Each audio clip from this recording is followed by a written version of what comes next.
Dios les bendiga, jóvenes. Es un gusto estar nuevamente acá con ustedes y tener el privilegio de compartirles la palabra que el Señor ha ministrado a mi vida. Para iniciar, bienvenidos sean todos los que se están conectando ahorita.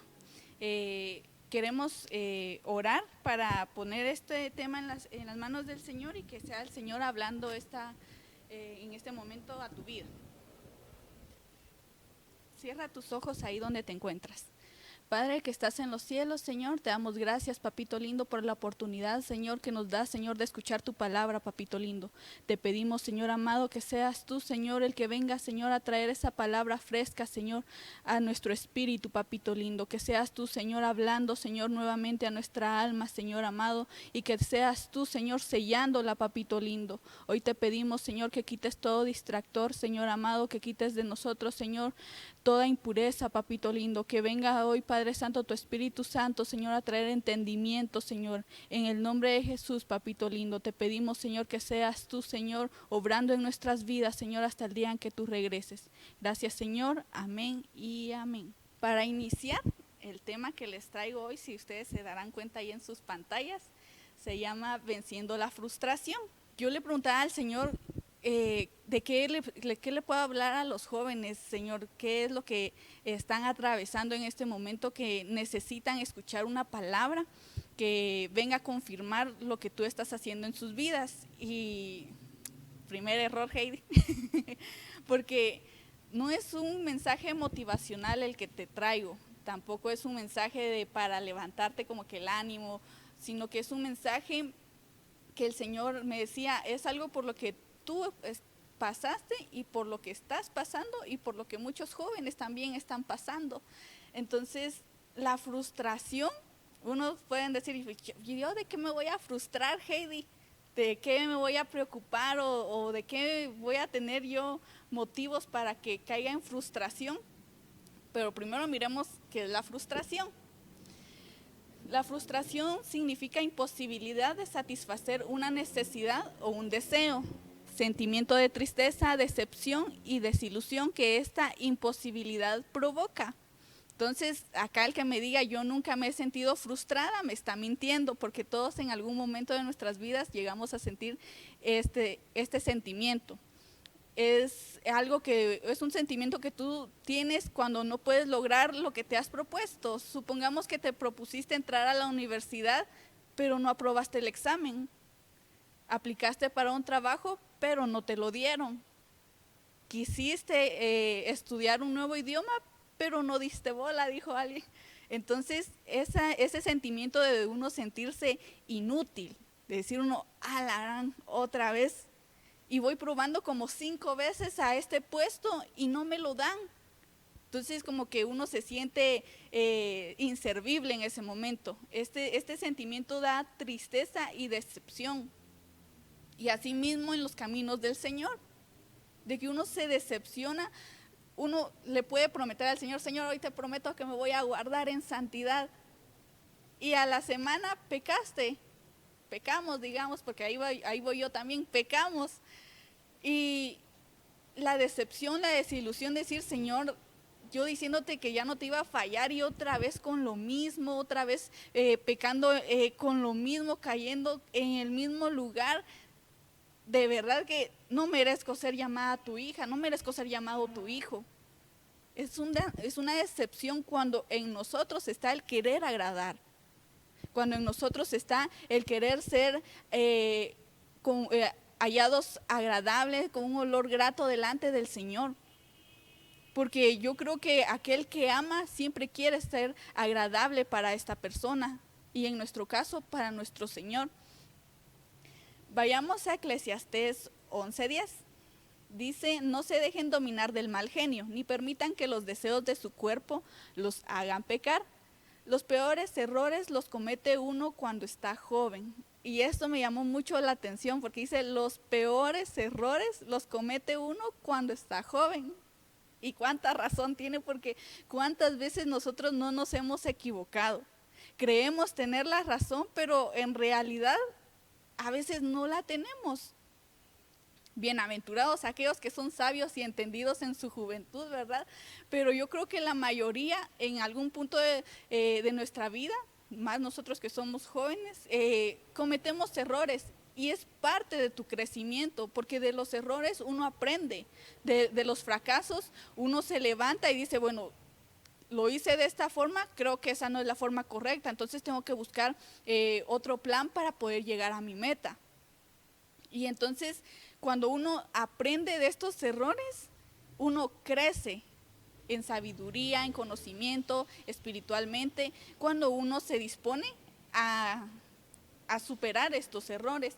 Pero dice que los peores errores, y es cierto, hoy en día vemos la juventud en la juventud que pueden caer en alguna adicción ya sea en programas, en alcohol, drogas, pornografía, cosas sexuales. Es decir, acá uno comete errores garrafales y nadie se salva y nadie está exento de decir yo no voy a cometer ninguno de estos errores, porque sí los llega uno a cometer. Pero hoy te voy a hablar de unos jóvenes que a mí me impactaron, porque cometieron sus errores y uno, ¡ay! No hombre, yo hasta ese nivel de cometer un error no me creo capaz, pero al ver cómo se dejan usar por el Señor, al ver cómo ellos se despojaron y decidieron poner estos errores a los pies del Señor, su vida se transformó, su vida cambió. Entonces, comencemos con el primero. Del primero que te quiero hablar es de José. Y acá te traigo las pruebas de por qué José cometió un error estando joven. En Génesis 37:2 dice, esta es la historia de la familia de Jacob. José tenía 17 años y cuidaba los rebaños con sus hermanos. Les ayudaba a los hijos de Bilha y de Silpa, las esposas de su papá. José le contaba a su papá los males que hacían sus hermanos. Nos adelantamos al versículo 4. Sus hermanos se dieron cuenta de que su papá amaba a José más que a ellos. Por esa razón lo odiaban y no podía decirle ni una palabra amable. Nos adelantamos hasta el 8 y el 9.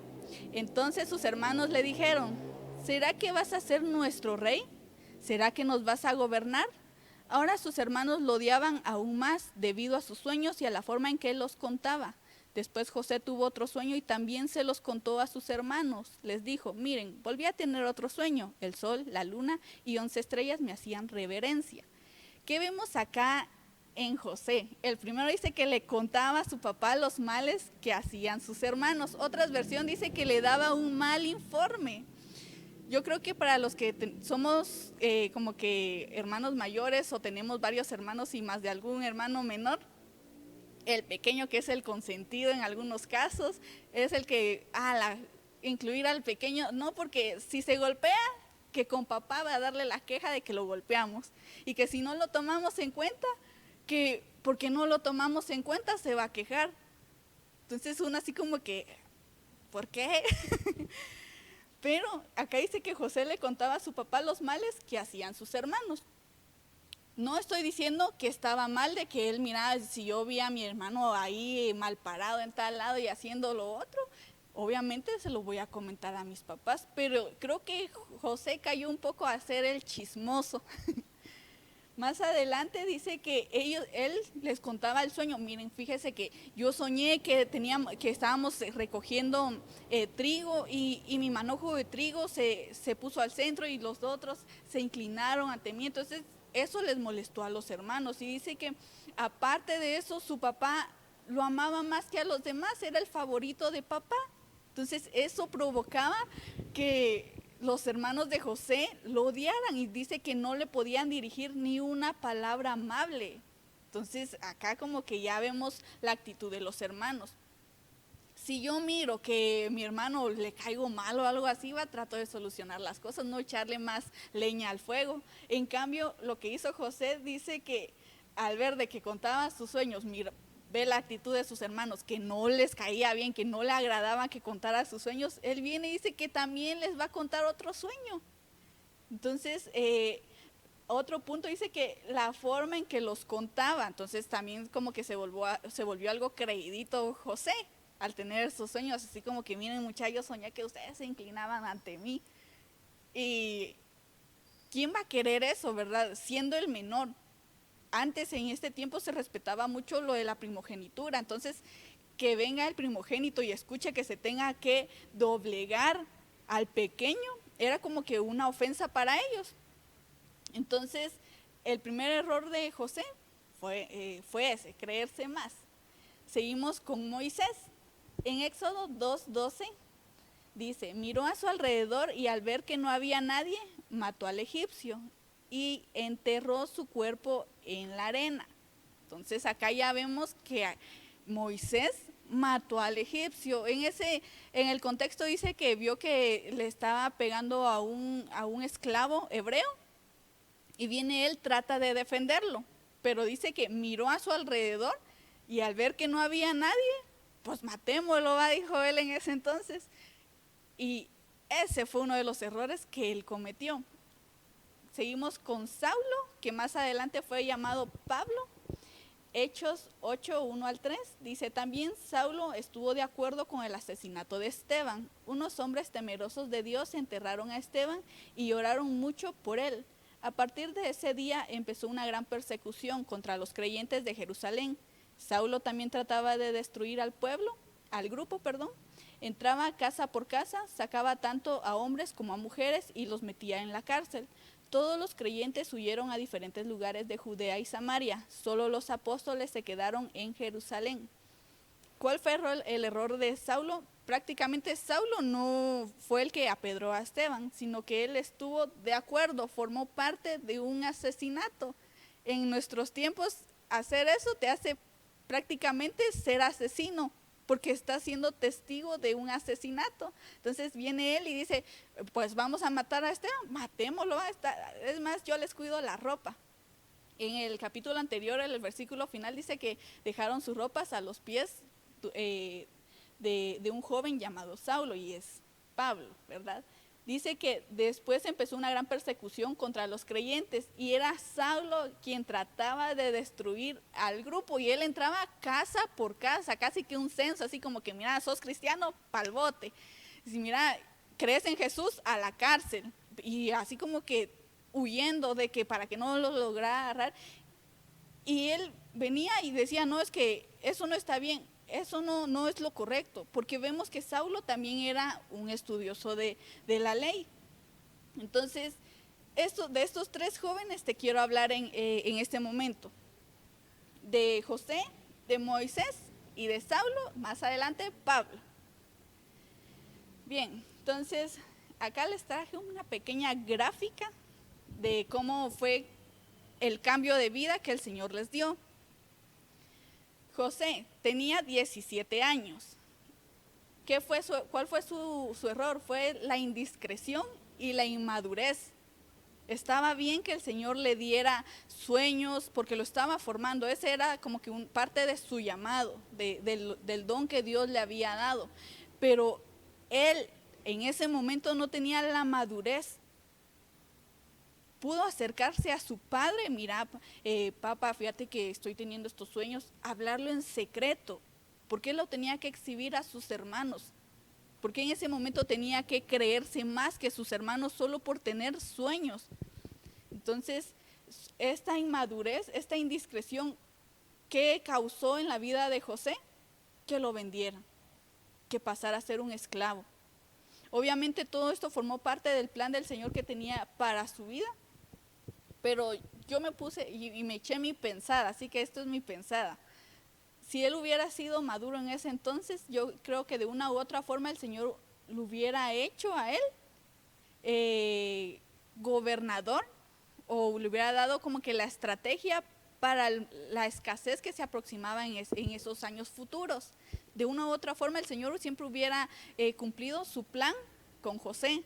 Pero la consecuencia de las acciones que tuvo José en su adolescencia, en su juventud, causaron que él viniera a ser esclavo. Pero vemos que la gracia del Señor nunca se apartó de él, porque a donde quiera que él fuera, lo hizo buen administrador. Si te das cuenta en la historia que narra de José, dice que donde trabajara, ahí lo ponían de encargado. si trabajó con Potifar, él era el encargado de todos sus bienes, de todos sus terrenos, prácticamente de todo. Fue a la cárcel y el carcelero lo dejó a cargo. Mira, Josecito, te cuidas a los otros, ahí regreso. Pasa a ser gobernador luego de todo Egipto.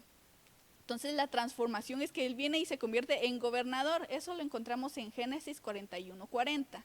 Tú estarás sobre mi casa y todo mi pueblo obedecerá tus órdenes solamente en el trono y yo seré mayor que tú. Entonces vemos que acá el único mayor a José fue el faraón en ese entonces. Como te decía, acá vemos cómo José dejó de ser inmaduro, dejó de ser indiscreto, porque ya después él ya no presumía de su don. Cuando vemos que llega el copero y el panadero, así como que él estaba a cargo, ¿y qué les pasó? Ah, sí, y pues miren, les contaron su sueño y todo, y le preguntaron si podía interpretarlo, y él dice, solo el Señor puede dar la interpretación, y él da la interpretación luego. Vemos lo mismo cuando el faraón lo llama a interpretar el sueño que él tiene, y él dice, solo el Señor puede dar la interpretación.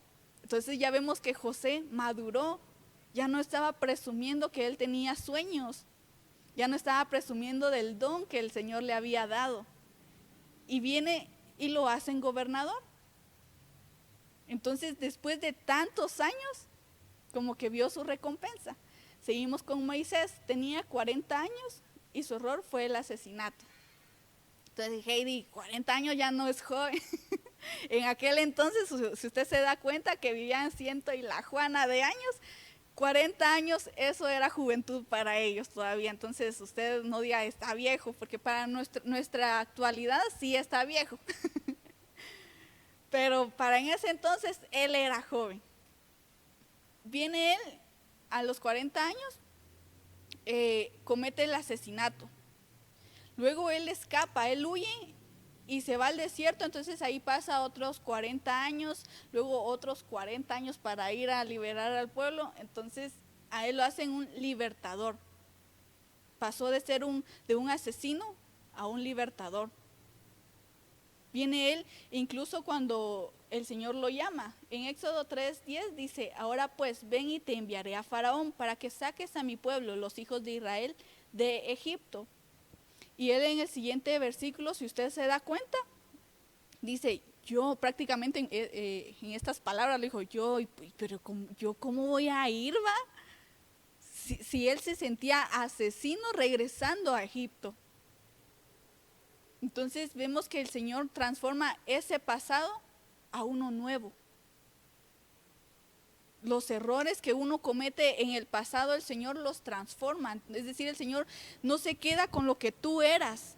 El Señor viene a cambiarnos, el Señor viene a transformarnos. Seguimos con Saulo. Según los estudiosos, dicen que para en ese entonces Saulo tenía 25 años aproximadamente. Su error fue ser parte del asesinato y perseguidor de los creyentes. ¿Y en qué lo convirtió el Señor? En un siervo, en un apóstol. Eso lo encontramos en Hechos 9:15. Dice, pero el Señor le dijo, ve porque Él me es un instrumento escogido para llevar mi nombre en presencia de los gentiles, de los reyes y de los hijos de Israel.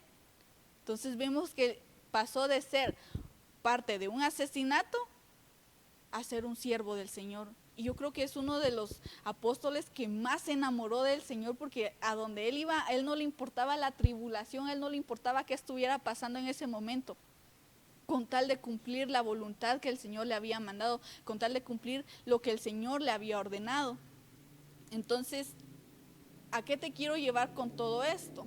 En 2 Corintios 12:9 dice, pero el Señor me dijo, mi bondad es todo lo que necesitas, porque cuando eres débil mi poder se hace más fuerte en ti. Por eso me alegra presumir de mi debilidad, así el poder de Cristo vivirá en mí. Entonces, al punto que quiero yo enfocarme ahorita es, ¿cuáles son tus debilidades? Ahí uno mentalmente se escanea y se pesa y se expone. Estas son mis debilidades, en esto es lo que ando fallando, en esta área de mi vida todavía no se la he entregado al Señor. Y en eso es donde más cometo errores. Esas debilidades, dice que el Señor se hace más fuerte en nosotros por medio de esas debilidades. Y me asombra porque en versículos anteriores el apóstol Pablo dice, conozco a un hombre que fue llevado al cielo, no sé si en espíritu o en cuerpo. Entonces ya sabemos a qué apóstol se refiere, al discípulo amado. Y él dice que está prácticamente orgulloso de su compañero, de esta persona, pero que él no puede gloriarse de la misma forma que él, porque él se gloria en sus debilidades, porque Pablo entendió que sus debilidades le eran útiles al Señor. Entendió que esas debilidades que él creía que eran errores, que lo hacían inútil, que lo hacían una decepción, para el Señor era algo asombroso, porque dice, todo lo que necesitas es mi bondad, porque cuando eres débil, mi poder se hace fuerte en ti. Entonces vemos la transformación, el cambio de pensamiento que uno debe de tener. Yo sé que a veces las palabras pueden herir. Tal vez has escuchado que te dicen tus amigos, tu jefe, incluso tus padres, eres un inútil, no servís para nada. De verdad que no sé qué estás haciendo por la vida. Palabras que hieren, que lastiman, que marcan. Pero ¿qué es lo que te dice el Señor hoy? Tus debilidades son fortaleza, porque yo ahí me perfecciono, yo ahí es donde estoy obrando. Ahí es donde yo manifiesto mi poder en ti. No tienes de qué avergonzarte, porque esas debilidades, si me las das, yo las puedo transformar. Entonces a veces podemos ser muy duros con nosotros mismos porque nos llegamos a creer esas palabras. Recuérdate que el Señor no ve como el hombre ve. El Señor no te ve como tú te ves. Si tú te ves un fracaso, el Señor te ve todo una persona exitosa. Si tú te miras como un pecador, ¿sabes cómo te mira el Señor? Como un siervo. Porque el Señor cree más en ti que incluso de lo que nosotros podemos llegar a creer en nosotros mismos. En el versículo 10 dice, también me alegro de las debilidades, insultos, penas y persecuciones que sufro por Cristo, porque cuando me siento débil, en realidad soy muy fuerte. Entonces, no es la gran revelación del año, ¿verdad? Pero es una palabra que impactaba en mi vida, porque dice, cuando me siento débil, en realidad soy muy fuerte. ¿Por qué? ¿Por qué yo sería fuerte en mis debilidades, Heidi? Porque es el Señor mostrando su poder a través de nuestras debilidades. Recuérdate que el Señor te escogió desde mucho antes. Él sabía de qué eras capaz, de qué eres capaz. A veces incluso el Señor quiere obrar en nuestras vidas de una manera tan grande, tan poderosa, pero nosotros mismos somos los que lo limitamos. Al creernos estas palabras de decir, no, yo no sirvo, la verdad, para servirle al Señor. Mi testimonio de verdad está por el suelo, y por más que trato de arreglarlo, creo que lo termino embarrando más. Pero acá el Señor viene y dice, déjame a mí obrar. Porque a veces lo queremos hacer con nuestras fuerzas, queremos ser sabios en nuestra propia inteligencia. Como les digo, uno de joven cree tener la razón. Es que así no se hace, así no se puede. Yo puedo con todo, si estoy en la plena flor de la juventud. ¿Quién me va a detener? Tus errores. Porque a veces son tan grandes que uno se sigue culpando. Si no lo hubiera hecho, si tan solo hubiera hecho caso, si tan solo hubiera oído esas palabras, ese consejo, si tan solo no me hubiera apartado tanto, no estaría pagando estas consecuencias. Yo no sé en qué te sientes tú que has fracasado, en qué sientes tú que has fallado, que de verdad ahí te quedaste y sientes que ya no te vas a levantar porque ya no hay salida. Déjame decirte en este momento que hay una salida. Y es venir delante del Señor a sus pies. Porque con nuestras fuerzas nosotros no nos vamos a poder perfeccionar. Es con la ayuda del Señor de decir, Señor, te dejo a ti. Usa mis debilidades para mostrar al mundo lo que tú eres capaz de hacer. Porque si el Señor te escogió es porque Él vio algo en ti. Porque si el Señor te tiene hasta el día de hoy en su obra es porque el Señor cree y confía plenamente en ti.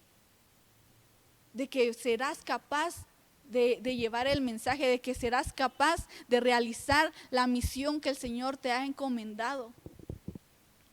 ¿Seguimos?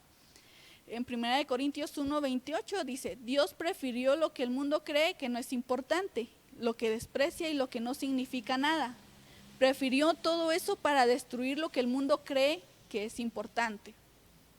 Este versículo lo hemos escuchado infinidad de veces, donde dice que Dios prefirió lo vil, lo menospreciado del mundo, lo que no es, para que fuera y todo, y a veces lo pasamos por encima y no prestamos atención a la profundidad de estas palabras, porque dice, prefirió lo que el mundo cree, no que es, lo que el mundo cree que no es importante, lo que el mundo cree que es inútil.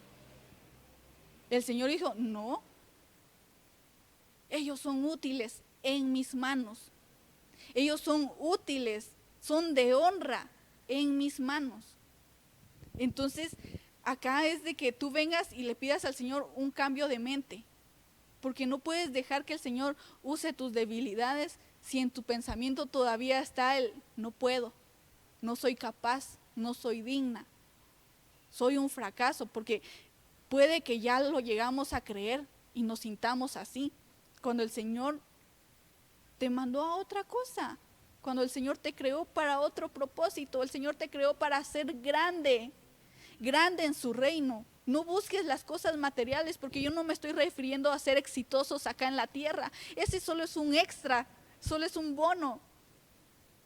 Yo te digo que tú puedes ser exitoso en los cielos, tú puedes ser exitoso en lo espiritual si dejas que el Señor obre en tu vida. Porque para eso el Señor nos ha llamado, para eso el Señor nos sacó del mundo. Porque acá incluso pudo sentarse alguien que sí haya estudiado, que sea teólogo, que se haya graduado y que se haya especializado en esto. Pero el Señor simplemente llamó a una señorita que no tiene ningún título universitario. Y el Señor puede hacer grandes cosas en tu vida. Porque el mundo no va a definir lo que tú eres para el Señor. Y para el Señor tú eres importante. Para el Señor tú eres valioso. Para el Señor José era un gobernador desde mucho antes. Moisés era un libertador desde mucho antes. Pablo era un siervo desde mucho antes, pero sus errores, los que cometieron en la juventud, simplemente el Señor los usó, los cambió y dijo, para que el mundo vea mi poder, para que el mundo vea lo que yo puedo hacer de algo que dicen que es escoria, de algo que dicen que no tiene remedio, que no tiene importancia, que no es útil. Yo lo vuelvo hermoso. Yo lo puedo transformar en algo que vale la pena. Entonces, acá en Juan 14:12 dice, en verdad os digo, el que cree en mí, las obras que yo hago, él las hará también, y aún mayores que estas hará, porque yo voy al Padre. Y acá me impactaba porque yo le decía al Señor, pero lo más grande para mí que hiciste en tu ministerio, Señor, cuando estuviste acá en la tierra, fue resucitar muertos. En la actualidad, ¿quién ha resucitado un muerto? Y el Señor me decía, muertos en vida son los que ustedes van a resucitar. Los que andan muertos en delitos y pecados, ahí es donde yo los voy a usar para traerlos a ellos a vida. Y dice que cosas más grandes que las que Él hizo, tú y yo vamos a poder realizar. pero es que de verdad aún no logro entender, Heidi, cómo es que el Señor puede usar mi vida. Es que no necesitas entenderlo con mente humana, necesitas entenderlo con tu corazón, con tu espíritu y con tu alma. De confiar en el Señor y de decir, Señor, si dijiste que vas a transformar, si pudiste transformar a un asesino en un siervo, ¿cómo no vas a transformar a un mentiroso? ¿Cómo no vas a transformar a un pecador como yo? Porque el Señor no está mirando qué fuiste en el pasado. El Señor no está mirando ni está juzgando los errores que estamos cometiendo ahorita. El Señor está enfocado en transformarnos en lo que Él espera que seamos. Y el Señor no te mira pequeño, el Señor te mira grande. El Señor te mira poderoso en Él. Solo falta que nosotros lo creamos, solo falta que nosotros confiemos y digamos, Señor, mis debilidades hoy las puedo mostrar con orgullo. Porque ahí es donde tú te manifiestas. Ahí es donde tú estás obrando. Ahí es donde tú estás mostrando tu poder para aquel que dice que estaba en delitos, en pecados, como yo lo estuve. Vea que sí hay salvación, que sí hay redención, que sí hay amor, que sí hay un verdadero Padre. Ese es el propósito que el Señor quiere para nuestras vidas. Solo falta que tú lo creas, que tú confíes en el Señor. Si el Señor dice, cree en mí. ¿Por qué? Porque los planes del Señor son grandes. Tienes a un Dios grande, no te limites. Tienes a un Dios grande que quiere obrar a través de tu vida. Y entonces, Heidi, ¿cómo voy a vencer la frustración? Rindiendo todas tus debilidades, confiando en el Señor. Esa frustración que tenemos al no ser capaces de alcanzar nuestras metas, ese sentimiento negativo de decir, qué decepción soy de verdad. Eso el Señor quiere transformarlo y decir, bueno, ¿te sientes inútil? ¿Sientes que no eres un vaso de honra? Déjame lavarte, déjame probar, hacer el cambio en ti. Y viene el Señor cuando nosotros nos despojamos a hacer esa obra, a hacer ese cambio. Como te digo, yo le decía al Señor, ¿qué están pasando? Quiero hablarles de algo que estén atravesando y que no sepan cómo salir. Y el Señor me dijo, sí, va a ser algo de lo que tú pasaste y tal vez puedas estar pasando ahorita. Y a los jóvenes en el discipulado yo se los contaba en algún momento que yo le decía, Señor, de verdad me siento tan fracasada. Porque intenté entrar a la universidad. Y yo le decía al Señor, ¿cómo es que otros pueden entrar y ni siquiera te sirven? Yo te pongo de primero muchas veces y no puedo lograr lo que yo quiero. Me esforcé. Y yo le decía, Señor, tú viste que me esforcé. Y no lo entendía, incluso lo hablaba con mi pastora. Y para que me venga a decir, es que, ¿por qué sigues intentando algo que el Señor no quiere en este momento para ti? ¿Por qué te sigues viendo fuera como los demás? Cuando el Señor te hizo un llamado para tu casa. Cuando el Señor lo que quiere es usarte en su casa. Y yo le decía, pero es que ¿por qué? Porque yo no puedo tener, porque yo no puedo cumplir lo que yo quiero. Y en ese momento, de verdad, Heidi se sentía el mayor fracaso de la vida.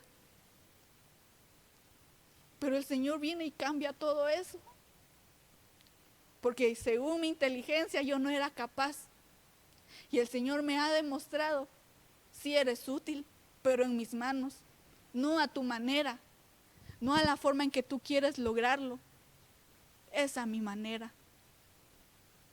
Y el Señor me decía, tienes que creer lo que estás leyendo. Y yo decía, Señor, pero ¿cómo voy a lograr hacer todo lo que tú hiciste si me cuesta tanto mantenerme en santidad? Porque lo estás intentando con tus fuerzas. Porque lo estás intentando siempre a tu manera. Y ahí es donde Heidita entendió que no es a mi manera, es a la manera del Señor.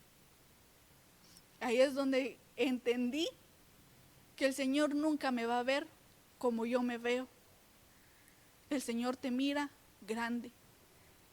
El Señor te mira como un siervo. El Señor ya te mira perfecto. Porque ese es el amor tan grande que el Señor tiene para nuestras vidas, para nosotros. Que el Señor simplemente, Él ya te ve como una obra realizada. El Señor te ve útil. Esas debilidades que tú tanto te juzgas, el Señor dice, para mí son útiles. Eso es lo que te hace diferente del resto del mundo, porque el mundo quiere ser perfecto, pero yo a través de las debilidades muestro la perfección. Entonces, espero que este tema haya sido recibido por tu corazón y que lo que tú estés buscando no lo busques a tu manera, búscalo a la manera de Cristo. Busca agradar al Señor. De estos 3 jóvenes que te hablé, un dato curioso es que ellos no tenían el mismo plan que el Señor tenía para sus vidas. Ellos no se esperaban ese final, pero el Señor viene y les da uno mejor. El Señor viene y les da algo nuevo. No lo busques a tu manera. Ven delante del Señor y dile, Padre, estos son mis errores. Miento con facilidad, robo con facilidad, los deseos sexuales no los puedo controlar. Llegué a odiar a mis padres, Señor, y no sé cómo sentirme con este sentimiento. Esos errores, el Señor viene y los transforma. Esas debilidades, el Señor viene y las cambia. Recuérdate, antes el Señor nos sacó de un lugar despreciable, prácticamente del basurero, me dijeron a mí, y nos ha puesto en un lugar de honra. Nuevas criaturas somos en Él. Solo falta que tú lo creas y que digas como Pablo, puedo presumir de mis debilidades, porque estas debilidades son las que me hacen más fuerte. Entonces, ahí donde estás, quiero que cierres tus ojitos para pedirle al Señor en este momento que Él sea obrando en nuestras vidas.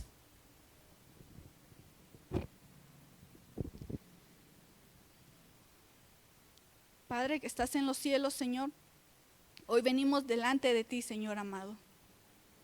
Hoy vengo delante de ti, Señor, a pedirte, Señor, por cada joven, Señor, por cada señorita, Señor, que hoy, Señor, está recibiendo esta palabra, papito lindo.